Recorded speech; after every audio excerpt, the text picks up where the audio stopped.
O capítulo 1154 revelou para nós mais um caso de parentesco perdido, agora descoberto em One Piece. Barba Negra é filho de Rocks de Shebeck. E já havia indícios de que isso era possível se nós tivéssemos percebido as ambições de Teach junto com a rota e a maneira como ele está realizando a sua trajetória pirata. Como por exemplo, utilizando uma embarcação chamada Sabres de Shebeck e sua ilha ser Hashinozo, a ilha pirata, antiga moradia dos piratas Rocks. Mas por que nunca afirmamos com tanta certeza? Porque a gente nunca bateu o martelo sobre Barba Negra ser o filho de Shebeck. Porque existe algo em One Piece chamada vontade herdada. Yamato não precisa ser filho de Oden para herdar sua vontade. Luffy não precisa ser filho de Nika, apesar de ter a sua fruta. Ace também não precisa ser filho do Roger para herdar sua vontade. Na verdade, o que aconteceu foi o oposto. E o mesmo vale pro Teach. Só que dessa vez, unicamente dessa vez, essa linhagem sanguínea herdou a mesma vontade, indo de contra o que o Oda vem fazendo durante a sua obra. E se vocês chegaram a ver os vídeos passados, Léo comenta uma teoria chamada teoria da paternidade complicada em One Piece. E nessa teoria ele comenta sobre os filhos muitas vezes odiarem os seus pais, como é o caso de Yamato e Kaido e Ace e Roger. Só que isso vai se encaixar para Teach e Shebeck também? A gente não sabe ainda. Além disso, nesse vídeo eu gostaria de adentrar ainda mais nesse assunto sobre paternidade em One Piece e relembrar algumas teorias antigas que podem voltar para a obra, já que o Oda recentemente acordou e pensou, caramba,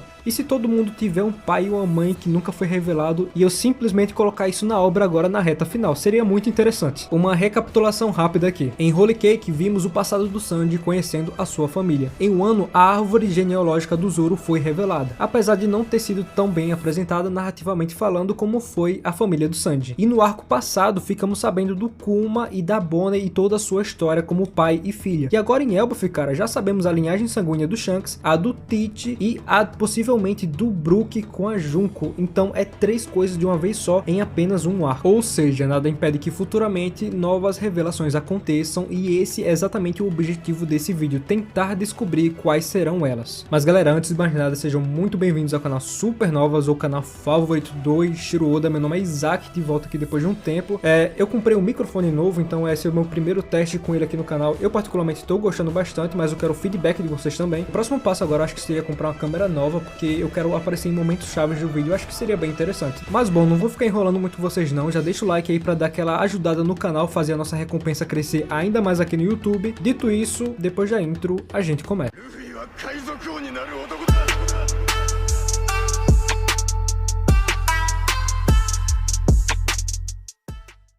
E bom, primeiramente, não é de agora que o Oda traz esse assunto na obra. Isso acabou sendo uma ferramenta bem utilizada durante a história, como vocês podem muito bem lembrar, entre Dragon e Garp. Aquela primeira aparição do Garp falando sobre o Luffy ter um pai muito importante foi muito chocante naquele momento da obra. Mas e se tiver mais parentescos escondidos? E se aquelas teorias que a gente falava que não faziam sentido nenhum antigamente voltarem e realmente acontecerem? E uma dessas teorias é sobre o passado da Nami. Afinal de contas, ela é do trio principal, digamos assim, Zoro, Luffy e Nami. E apesar de que no começo de One Piece ela tem um arco onde ela é praticamente a protagonista, tudo acontece em volta da Nami em Arlong Park, aparentemente ficou algo escondido sobre a sua origem. E isso não sou eu que estou falando, é o próprio Oda. Em entrevistas antigas relacionadas ao filme One Piece Strong World e One Piece Film Gold, Eiichiro Oda confirmou que já tinha a história dos pais biológicos da Nami planejada em sua cabeça. E ele considerou introduzir os pais da navegadora no filme Strong World, mas acabou não avançando com a ideia. Mais tarde, durante a produção do filme Gold, Oda mencionou novamente que tinha sim uma ideia sobre os pais da Nami, mas que ainda não havia explorado no mangá. E agora, é claro, abre a brecha com o arco final do mangá acontecendo, que esse segredo finalmente seja revelado. E assim, embora a Nami não possua poderes de Akuma no Mi, ela continua sendo uma peça fundamental na tripulação do Luffy, com um sonho tão grande quanto qualquer um. E tendo isso como base, alguns fãs começaram a teorizar qual seria a origem dessa personagem e sua importância para a história, mas isso não é de agora. Eu fiz um trabalho de pesquisa aqui para saber algumas teorias sobre pais e filhos ainda não revelados em One Piece, e a Nami foi uma dessas que eu encontrei, sobre a Nami ser filha de alguém importante. Mas por que isso voltou à tona? Justamente pelo que eu falei lá na introdução do vídeo. Agora com vários pais sendo revelados, a família do Shanks sendo revelada, a do Zoro, a do Sanji,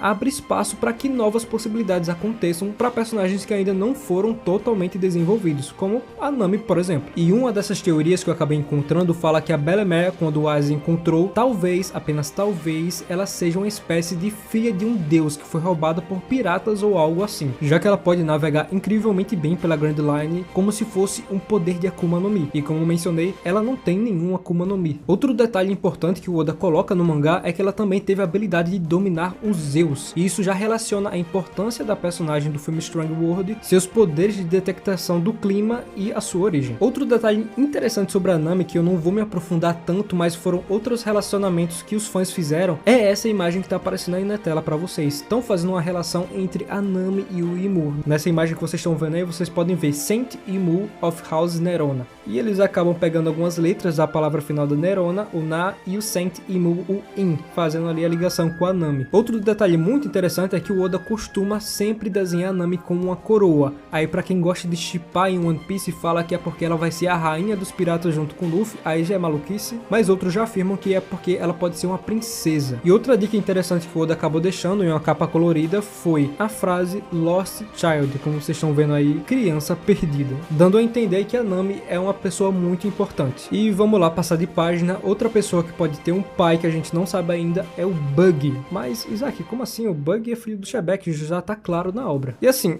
sim e não, vamos lá. Buggy e Shebeck foram feitos por Oda para ter a mesma ambição. No capítulo 957 de One Piece, onde somos apresentados a Rocks de Shebeck, Sengoku afirma que este infame pirata tinha a ambição de se tornar o rei do mundo. E Buggy, em inúmeras ocasiões, disse que ele também busca se tornar o rei do mundo. E não é porque ele viu o trono vazio em Marijoa. Ele simplesmente tem essa ambição inatamente. Como se ele tivesse nascido com essa ambição. Vocês entendem o que eu quero dizer com isso? Isso pode parecer apenas uma coincidência para a maioria, mas o fato de que o Oda fez esses dois personagens especificamente terem a mesma ambição de ser o rei do mundo, pelo menos na minha opinião, parece muito suspeito. E propositalmente o Oda coloca o Buggy como sendo filho do Shebeck sem que nós percebêssemos. E para mim essa é uma prova maior do que a própria aparência do Shebeck, que lembra mais o Barba Negra do que o Buggy, e o que fez os fãs se relacionarem ele como pai do Buggy foi justamente o cartaz de recompensa, que aí sim, não, essa pose aqui é a mesma pose do cartaz de recompensa do Buggy, então sim, o Buggy é filho do Shebeck. Mas se tá tão na cara, porque o Oda simplesmente na apresentação do Rocks de Shebeck não colocou isso pra gente? Vamos voltar lá, no capítulo 1154, na apresentação do Shebeck no flashback do Loki, o Oda coloca na página dupla: futuro capitão dos piratas Rocks, pai do Yonkou, Teach Barba Negra. Não tem aqui pai do Yonkou, Buggy também. Por que ele esconderia essa informação da gente? Eu não faço a mínima ideia, já que tá tão claro assim, por que não simplesmente falar pra gente, né? Não custa nada. E assim, nas minhas pesquisas para saber as teorias antigas dos fãs, eu acabei encontrando aqui a teoria sobre o Dragon ser filho do Shebeck também. E isso aqui pra mim é mais uma menção honrosa que eu tô fazendo pra vocês. Porque quando o Garp fala que o Dragon é pai do Luffy, ele abre um precedente, ele abre a possibilidade de o Garp não ser biologicamente ligado ao Dragon. Pode ser também, por exemplo, o pai da mãe do Luffy. E já que eu mencionei o Luffy, vamos falar sobre a mãe do Luffy, né? Por que não? A teoria mais comentada de parentesco da obra da história. Obviamente, eu não esqueceria disso aqui, só que, me desculpem, eu não vou mencionar a teoria sobre Crocodile e Luffy. Primeiro, que já tá muito ultrapassada, todo mundo já falou sobre isso. E segundo, que não faz o menor sentido, desculpa aí quem gosta. E vamos lá, eu encontrei a teoria aí no Reddit, que tá aparecendo na tela pra vocês, e eu vou ler exatamente o que é dita nessa teoria. Minha teoria é que a mãe do Luffy é um dragão celestial. Acho que por algum motivo do destino estranho, Dragon encontrou os Tenryubitos e se apaixonou por um deles, que também se apaixonou por ele. Eles tiveram assim um filho proibido e os Tenryubito mataram a mãe por ter se deitado com um plebeu, e pior, um membro da tribo D. E já que nós não sabemos a real origem do Dragon, isso mostraria um dos motivos dele ter tanta raiva do governo mundial. E aqui nessa teoria ele continua falando que o governo mundial, ou até mesmo algumas poucas pessoas do alto escalão, sabiam dessa informação, dessa traição da Tenryubito, e ao descobrirem um bebê recém-nascido foi confiado a Garp, que foi ordenado que mantivesse Luffy em segredo e nunca revelasse o sangue que corre em suas veias. Isso também pode levar de volta ao motivo pelo qual Garp fez com que Luffy crescesse no East Blue, um lugar onde ninguém realmente se importava. E bom, essa teoria eu não acho que faça tanto sentido, porque eu não sei se o Imu é tão bonzinho assim ao ponto de deixar a criança nascer e crescer. É meio estranho a atitude assim vinda dele, mas é aquela coisa, toda teoria é válida até que se mostre totalmente errada. Afinal de contas é isso que a gente vem fazendo desde a criação desse canal, acertando, mas também errando. E já que eu fiz uma menção honrosa antes, eu vou fazer outra, tá vendo aí na tela? Sim, tem a teoria de que Luffy é filho do Ymir, então tá aí pra vocês aí. Se vocês levam isso em consideração de alguma forma, fiquem à vontade. E o ponto disso tudo é como Oda vem ligando algo que eu nunca pensei que ele faria, principalmente nessa reta final da história. Eu, por exemplo, sempre zombeio o fato da possibilidade da Nami ter pais realmente importantes para o fundamento dessa história, e eu continuo não achando isso fundamental para a personagem, já que ela já está muito bem consolidada em todos os sentidos. Ou seja, pra mim não é importante, mas não significa que seria muito bom ver. Mas depois de tudo isso que vem acontecendo nos últimos capítulos, eu vi que muita gente mudou de ideia, e eu vi inclusive muita gente fazendo teorias sobre a Nami, sobre essa origem dela. Por exemplo, antes de gravar esse vídeo, eu vi um vídeo do Bruno Bandeira sobre isso, e esse roteiro que eu tô escrevendo já faz tipo umas 2 semanas, desde o capítulo 1154, quando lançou com a revelação do Shebeck. Eu pensei, caramba, se foi revelado o Barba Negra sendo filho do Shebeck, por que não ter mais personagens com esse tipo de revelação? Aí eu pensei, obviamente, na Nami, e várias outras pessoas também pensaram, porque como mencionei agora, o Bruno Bandeira fez um vídeo sobre isso. Então nada é impossível de acontecer, e qualquer teoria é possível a partir de agora. Então achar bobo ou impossível de acontecer já não cabe mais. Quem imaginaria que o pirata mais poderoso do mangá teria o filho mais covarde do mangá?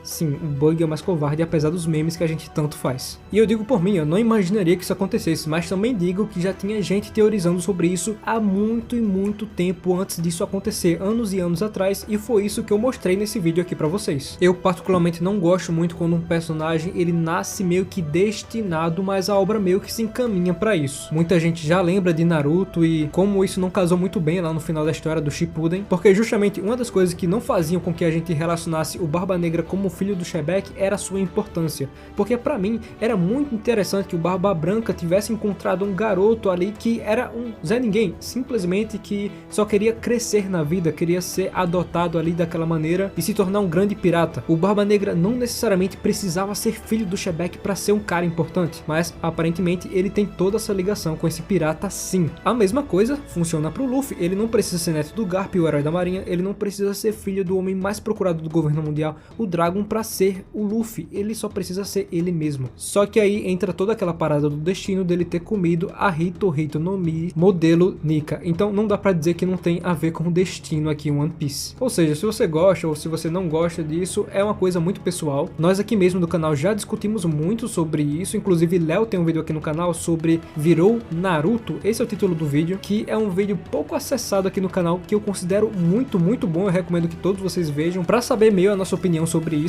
E comentem aí nos comentários quem faltou aqui, qual parentesco que ficou faltando no vídeo que eu acabei não comentando, porque com certeza tem bem mais que eu não encontrei na internet. Mas galera, é isso, espero muito que vocês tenham gostado, é bom estar de volta finalmente com um microfone novo, com a vibe nova, com um hype novo de One Piece, tá tudo muito bom. Se você já deixou o like, eu agradeço, e caso não tenha feito isso ainda, considera fazer isso para ajudar a gente a crescer a nossa recompensa aqui no YouTube. Nosso objetivo agora é chegar nos 80 mil de recompensa aqui no YouTube, seria muito bom. E outra coisa que eu queria perguntar para vocês é sobre o próximo tema de vídeo, porque eu quero que vocês escolham qual será o próximo vídeo. Eu tava em dúvida entre 3 temas: a paternidade em One Piece, que foi o tema escolhido por mim; o segundo tema era o nível de poder em One Piece, que ficou um pouco confuso após a aparição do Shebeck e do Harold, que eles são extremamente poderosos, e assim, como é que fica o nível do Roger se comparado ao Shebeck? É uma coisa que seria legal da gente discutir. E o outro tema é o tempo da obra, quanto tempo mais falta para One Piece acabar, porque é um assunto que voltou à tona novamente agora no arco de Elbaf. E comenta aí, qual vocês preferem, um vídeo sobre nível de poder ou sobre quanto tempo One Piece vai durar até o final. E é isso galera, fiquem bem,